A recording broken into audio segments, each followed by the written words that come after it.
morning. So today I took 15 bags of greens, 1 pound each.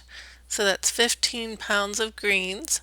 Put them in the food processor that I keep for wet things and ground them up. I found a lot more fits on the trays that way. So I got them all out on the trays.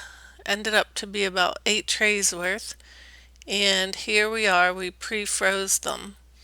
And as soon as they were frozen, we got them in the freeze dryer. About 30 hours total. They were pretty thick on the trays to the top of the tray. The greens were dry before I chopped them up and put them on the trays. If you have to wash them, these were pre-washed, but if you wash them, it's better to put some towels down and then blot them all dry, and then the process is much more quick in your freeze dryer. We're at 35 hours. 5 of that is extra dry time. So I open this halfway, not all the way, to let the air slowly go in. And there's our food. When it's done, I'll open it all the way to defrost. Okay, here we go with our greens. This is some good. Check each tray all the way to the back. No cold spots. Nice and powdery. These are collard greens. Yeah, no cold spots. Yep, all powder. And we'll check each tray. Okay, here's all our trays of greens.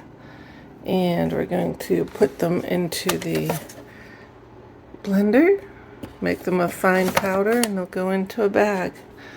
So by putting it in the blender, one entire tray is down to a portion of a bag. And this is my blender just for dry things. And over here I have the blender for wet things. And I'm going to do something new with grapes this time. I've always cut them in half. This time I'm going to put them in a slicer mode and see how they turn out. The last second we'll take out our oxygen absorbers, put them in the bag, and then I reseal my bag immediately. Turn it down from the bag, like this will be at a 5, and the bags will be at about a 7. So I took out my oxygen absorbers, resealed them immediately at about a 5 level. Then I'll put it back up to 7 for the bags. Get these in my bags. Now I'll show you my hack for getting the air out, since it's very difficult to vacuum seal with an impulse sealer. So I'm going to set it up so we have it on 6, 7. So just a little bit on the corner is not sealed. And we'll press it down. Okay, it's ready.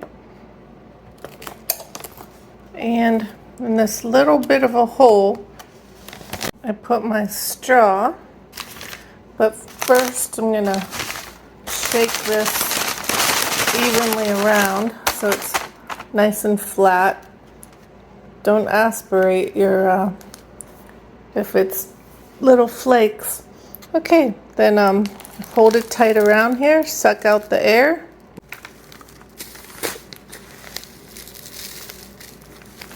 Okay, I've sucked out a lot of the air, have my oxygen absorber, and now seal the whole thing. I always like to double seal it, just in case. And there we go.